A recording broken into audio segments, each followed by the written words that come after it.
Good afternoon, Wrestling Inc. Get up, get going. Welcome back to the Wrestling Inc. Daily. It's me, your managing editor, Nicholas Thomas Hausman, joined here as I am every Wednesday to get your midweek dose of pro wrestling punditry in. It's a big, buzzy day. I'm glad to have him here. It's our friend, comedian, Brian Wohl. Brian, welcome back to the Daily. Hey, Nick, I have to ask you, how were those ribs last week? The ribs are fantastic. Thank you for asking. They turned out great. They were delicious birthday ribs. And then I wound up taking the leftovers and making a ridiculous, countryman breakfast with that and eggs and potatoes and everything 2 days later. Thank you for asking about my ribs, Brian.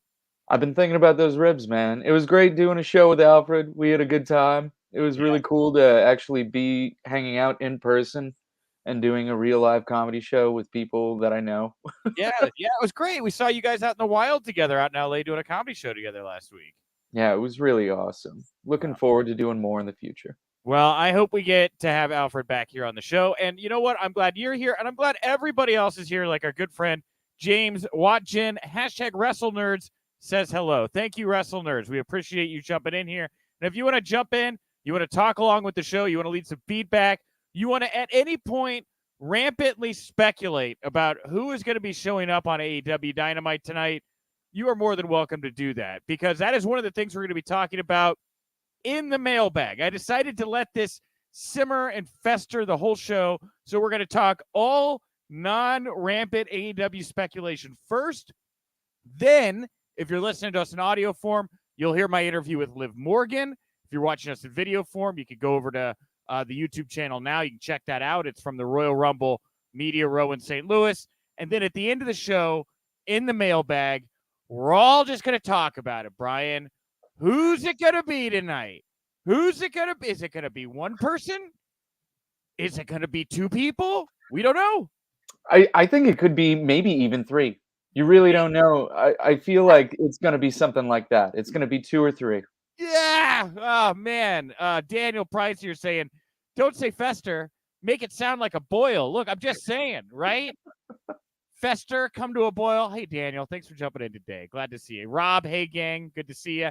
Headlock Heel, grab a drink. It's time for your daily news from Wrestling Inc. Yes, it is Headlock Heel. It's time for news you can use, news that will leave a bruise. And in non-AEW related news, we're going to start with a report here from Fightful. So Kurt Angle was considered for a role in the current feud between RK Bro and Alpha Academy. There were pitches made that would have seen the recent academic challenge billed as the 3 Eyes challenge to play off of Angle's wrestling days and the 3 Eyes he lived by: intensity, integrity, and intelligence. There was also talk of Angle being used as a special guest referee at the upcoming Chamber event in Saudi Arabia, but no other details were given. Possible WWE discussed Angle as the ref for an RK Bro Alpha Academy tag match. That hasn't been announced yet, but of course the 3-week academic challenge did wrap up on Monday. RKO ultimately got the big come from behind fake trivia show win, and they earned a rematch for the titles, which will probably go down after the RK Broga Party that's going to happen this Monday night, where it'll probably all get set up. Any thoughts on all things Kurt Angle in this tag storyline going on? I love Kurt Angle, but he's not necessary for this thing to go. I don't know. I don't love this kind of stuff. So I'm not really into it. That said, there were some cute jokes sometimes, like the joke about Randy knowing about baking and converting grams to ounces. That was cute. That was, sure. I'll give him that. Okay. But man, the scooter race, all this stuff, this silly stuff. I don't know. I'm not into it. And that said, I'm a comedian, but it's like, come on, man. There's other stuff where we can find humor. Yeah, no, you find humor in the realness of the day-to-day, right? None of this is real. None of these men act like this or do these things. I mean, little glimpses of Dick Chad Gable, master's degree, I guess, but whatever. He's Dean Douglas 3.0. Doesn't matter. It's no different. I actually don't hate the idea of Kurt being involved in all of this. I just don't like him being kind of like the judge and then leads into a ref. That part, I mean, if you're going to bring Kurt in, have him work with Gable and Otis. Have him be a mentor, have him get involved, have him pick a side, have him trip, RK Bro to cost him the titles. Use Kurt. This is a silly. This is a silly thing that they were going to do with Kurt. This would have had no bite or gone anywhere or helped anything. I think that's such a great idea, Nick. Kurt could be a great help for Chad Gable and Otis. Not that those guys need a whole lot of help, but I think Kurt shined in a lot of his humorous segments as a wrestler. So I feel like, yeah, putting them together would make sense. But yeah, as a ref, what's the deal? Yeah. I guess because Riddle was an MMA guy, maybe there's something, but why doesn't he just go right with Otis and Gable? Here's another thing I didn't like about the trivia segment on Monday. So at the very end, there was this bit where there was the buzzer, right? And Chad goes down. He's like, the buzzer.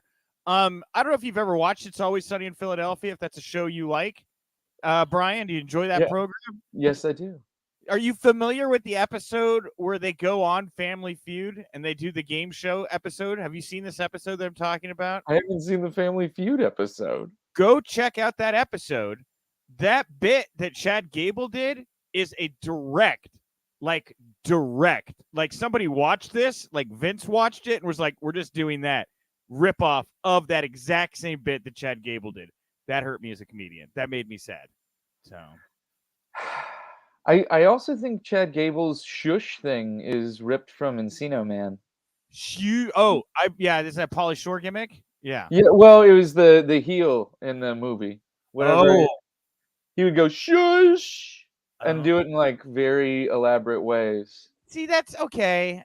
I don't know. It's not as bad, but maybe Chad's doing his best of right now. And like we got the RK Broga Party coming up. I feel like we're gonna get it. I mean, because here's the thing about the RK Broga Party. If you remember back to that weird WWE headquarters Money in the Bank fever dream that they did, there was the bit where Otis did the food fight scene from Animal House while we're talking about ripping stuff off.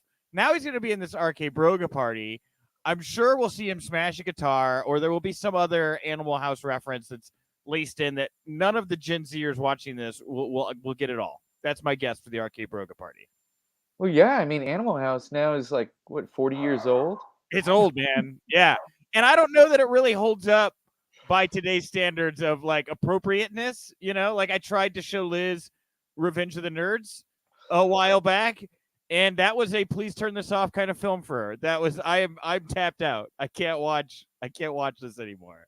So yeah, not everything holds up comedy wise. Yeah. All right. That doesn't mean that they're bad movies. It just means that comedy doesn't always age well. It's not like a great song. Sure. We had a note coming out of NXT last night talking about experimenting. Fans in attendance at NXT noted that WWE had a cameraman in the ring during matches. Now, PW Insider saying the camera operator entered from the apron, stood in the ring, and filmed while the wrestlers were performing with the talents working around the camera. WWE reportedly experimented with the new production techniques for just some of the matches on last night's NXT, including the Creed brothers versus the Grizzled Young Veterans, but not all. It was also noted that the cameraman did not stay in the ring for the full match as they went in and out. No word on if this is a permanent change or if it's something that they're considering for the main roster. WWE already had camera operators film from the inside of the ring for various interviews and segments. This is the first time we've heard of NXT wrestlers being forced to work around cameras while matches are going on. And, much like, NXT is becoming a playground for Vince and Nick Khan's idea of how to build wrestlers, their style wrestler. I guess it's become an experimenting ground for production stuff they want to do. And it's obvious that the quick edits that have been used on the main roster, that is the way they are going now at NXT. And now they're going to, if you're the little guinea pigs now, you're the little guinea pig fed down at NXT. I mean, that has been an NXT tradition, even with Triple H. They were always trying out new technology at NXT. NXT was the first one to use the cameras in the turnbuckle posts. So there were a few things they did that were interesting.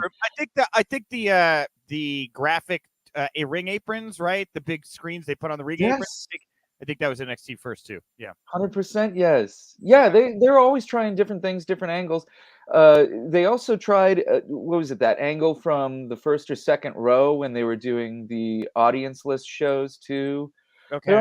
They're always trying different things in NXT, but cameraman in the ring is something we haven't seen in a long time.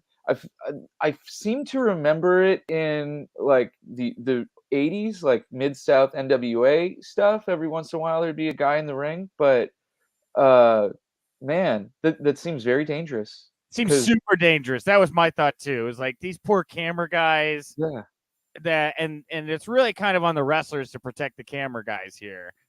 yeah, like this is not the wrestling of the 80s. These guys move and they move fast, and it's hard enough for the referee to get out of the way.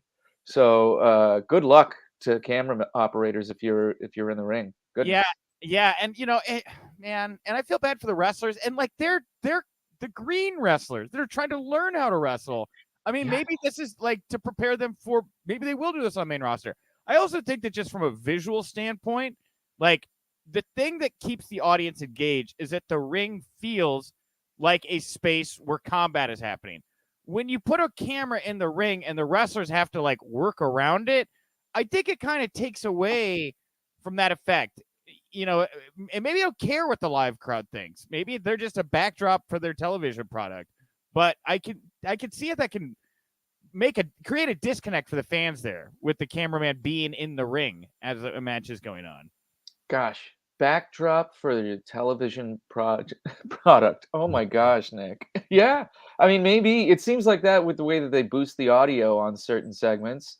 So yeah, maybe that's what WWE thinks of their audience as just background for their TV show. Maybe. Wow. Manny Santos, by the way, saying, I have to say Tiffany Stratton has improved so much for her first match like 2 months ago. So there are people that are Braun Breaker. Here, I'll be honest. I try to watch everything because I do this show and I run the site and everything. I knew Raw was going to Sci-Fi, so I changed my DVR. Did not think about NXT going to Sci-Fi. Did not DVR it. Did not have the time to track it down. Did not watch NXT today. I feel very bad about that. I caught most of it in clips on Twitter. And I said Dolph was there. The Braun looked really good in the contract signing where he was, fighting off 3 men until they finally overcame him and put him through that table. I mean, it looked all right, but only did 400,000 views. Like that number just came out about an hour ago. I mean, granted, I'm sure there were a lot of people like me, but that's a low number for any wrestling product right now. Yeah, it's quite low. I felt like the Raw audience traveled fairly well, but it's Dude, clear NXT did not. I saw that. I was really surprised. Raw really didn't dip that much. I thought it'd be much more considerable than that. Yeah, I was pretty shocked. I thought this would be the week that Raw would go below 1,000,000, and I think they were at 1.4 or something like that. yeah, They usually been doing like 1.8 recently, so it's not like that's not crazy, yeah, and Sci-Fi goes to a lot less homes than USA Network, so that's a tremendous number for Raw. NXT, I don't know. It was fun. It was less bad than usual. That's fine. Maybe I'll track it down. You know? Here's the other thing I'll say about this. So, like, I thought that maybe because it's Olympics and stuff like that, maybe they would just have it up on Peacock earlier for people that couldn't watch it that week. I went to Peacock this morning thinking I could go find the latest episode of NXT. Doesn't come out for another week or something like that. I still only had access to last week's episode. So, missed opportunity there, especially with the moving of the time slot. Really think NXT should have gone straight to Peacock. Raw probably too, but another kvetch for me about Peacock. I think there might be something with the Hulu rights because I think NXT goes straight to Hulu the next day. Okay. And same with Raw because their Hulu rights are coming up soon, and that's going to be another thing in negotiations because Peacock does not have the rights to show Raw or NXT the next day after. They have to wait like until Hulu gets it first. So wait, so I can go to watch NXT on Hulu right now? I believe so, yes. Oh, this is way too confusing. This is way too good. I hate this. I don't want to talk about this anymore. Yeah. By the way, people chiming in about the comment that the audience is just a backdrop. Christopher Simmons, Vince doesn't care anymore. That's why WWE is so bad. We have wait, no, not that one. Let's see. James Jones, Vince doesn't have to care. He's getting paid from Global and all. He's making a lot of money, right? So anyway, people generally agreeing in the comment section, it seems. I think Vince does care, and that's part of the problem. Is that he's 80 and he doesn't know what's cool in 2022. It's I don't know. I feel like Vince definitely cares. I'll never doubt Vince's care for WWE. You doubt it a little bit? I mean, I don't know, man. I kind of feel like, Yeah. if you're setting up an exit strategy right now and you're kind of, I mean, anyway, there's a Vince story we'll get to here in just a second that maybe we could talk more about Vince. But Okay. I got two things, and then All I got two things, then we'll go to Liv and we'll throw to the mailbag. We're going to talk about this big surprise. But first, I'll say, yeah, Steve-O did this like YouTube video compilation of his time at the Rumble, which was very short-lived because apparently when he got there, he tested positive for COVID-19, was asked to leave. He was also not at the Jackass Forever premiere, which had to that's got to hurt harder than the Rumble thing. And that movie's not bad, by the way. If you haven't seen it yet, I loved it. I had a ball last night. I went and saw the D box where the seats rumble and move. That was so fun. Okay, yeah. I just got to see it. I loved it. I thought it was great. But also, Steve-O said he flew to the Rumble with the Jackass crew and Ronda Rousey, where he got very, very drunk. And it's just, it's a different time in the pandemic right now. We're like, these are the people you've been in close contact with. You get up there, you're positive, they're not. They get to keep partying. You got to go away. A year ago at this time would have been a very different scenario in that situation. Yeah. I mean, thankfully, whatever distance they kept from Steve-O, they stayed negative. Yeah. Hopefully. Yeah. And I'm bummed to know that Steve-O didn't get to be a part of this. I'm sure Johnny Knoxville's bummed. Like Steve-O would have been great. He'd have done something in the Rumble. Oh, 100% yes. He's so fun. And Steve-O had that famous match with Umaga. He was the one that didn't go down. Could have been time for him to give the next generation of WWE superstars the chance to also beat him up, right? Oh, goodness. He missed out. I guess Johnny did the favors. All right, no. So here's the thing. I wrote this story today, or not. I didn't write it. We ran this story today, and it's from Freddie Prinze Jr.'s podcast. I don't usually do a lot of podcast coverage, but he was talking about the WWE jet, and he told this story about how he got called after being on the jet by Michael Hayes. And I'm paraphrasing here, but Michael Hayes was trying to find out if he had taken a poop on the jet because apparently you're not allowed to poop on Vince McMahon's WWE jet. And Michael Hayes was then tasked to find out who pooped on the jet. Freddie was like, it wasn't me. He did say that later he found out who it was, but he didn't want to snitch anybody out, But it's just a weird story. I forget exactly how this tied into what we were talking about with Vince earlier. Who pooped on my jet? Dude. I mean, just like, what is going on? I forget what I was thinking about, how I was going to tie what we were talking about earlier into this, but it was that Vince doesn't care anymore about WWE. And yeah. I was saying that I think Vince always cares, and maybe that's part of the problem. And yeah, I don't know. I feel like he cares. He cares down to who poops on the jet. He's got Michael Hayes on the case. Just thinking so many years of just stuff like that. I just be so burned out. Oh my God. Yeah, Michael. Rob Humphrey asking, I know you can't poop on a tour bus. Why can't you poop on a jet? I know you can poop on a tour bus because I live in Chicago where Dave Matthews dumped his entire tour bus septic tank into the Chicago River on a boatload of tourists that were out there sightseeing. Never forget that Dave Matthews did that to Chicago. Never forget. Yeah. Mm-hmm. Okay. All right. Well, my goodness. Thank you, Brian, for joining me at the top of the show to talk all the news and other stuff of the day. Thank you to Liv Morgan and WWE for that time on Media Row. Let's get to it. The big send-off here today. The main event. We're doing it different here today. The big news we saved for the end of the show. So half of my pending articles right now over on Wrestling Inc. are from Tony Khan. Most of them are about whatever's happening here tonight. So Andrew Zarian's over on Twitter saying, well, the Forbidden Door, maybe it's more than one person, right? Tony still being very coy. Only a handful of people know who this is. Rumors running rampant from Keith Lee to Killer Cross and Scarlett to beyond.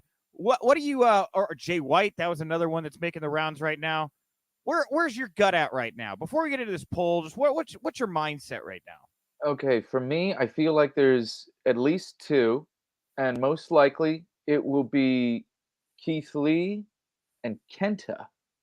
Oh, Because I think we've always wanted that Kenta CM Punk matchup. That's something fans have always wanted for. Tony Khan has said, "I've been listening to the fans. I want to give them what they want." So I feel like maybe that's it. Swerve Scott's out there. I think is another one that's very likely, and also nobody's talking about Rob Van Dam, and sure. I think Okay. Rob Van Dam has something to offer. But also, I love how you mentioned Waltman. I did. So before we went on the air today, I went over on Twitter and I was like, I'm surprised that more people aren't talking about Sean Waltman because Sean is obviously back. He's cleared. He's got a match coming up at GCW. If you know anything about your Tony Khan lore, the guy came up watching, I think it was AWA with Sean Waltman and Jerry Lynn, and like Jerry Lynn already works there, and I know that Tony's interested.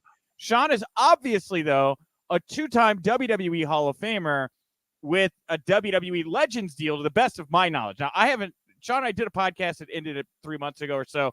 We talk, but I haven't asked him about this. Don't really care to know. Also, he'd probably think I'm nuts or high or whatever. But, I mean, it makes a lot of sense to me, especially considering the landscape right now. You look over at WWE land where Triple H and his vision and his friends are all kind of being tossed to the side.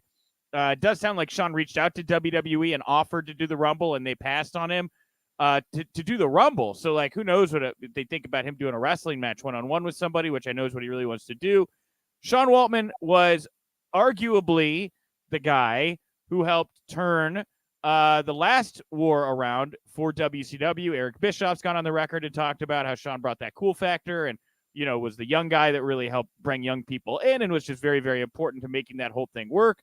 Does Sean, this day and age, bring that kind of cachet again, making that leap from WWE to AEW, where, you know, again, why is Tony using Forbidden Door?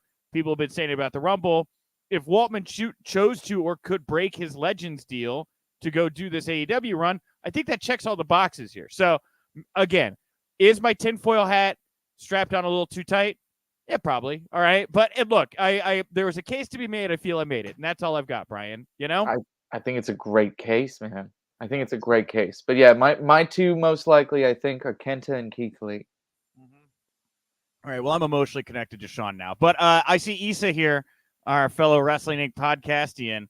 She's putting this curse on us. It's going to be Cody Rhodes. Oh, no.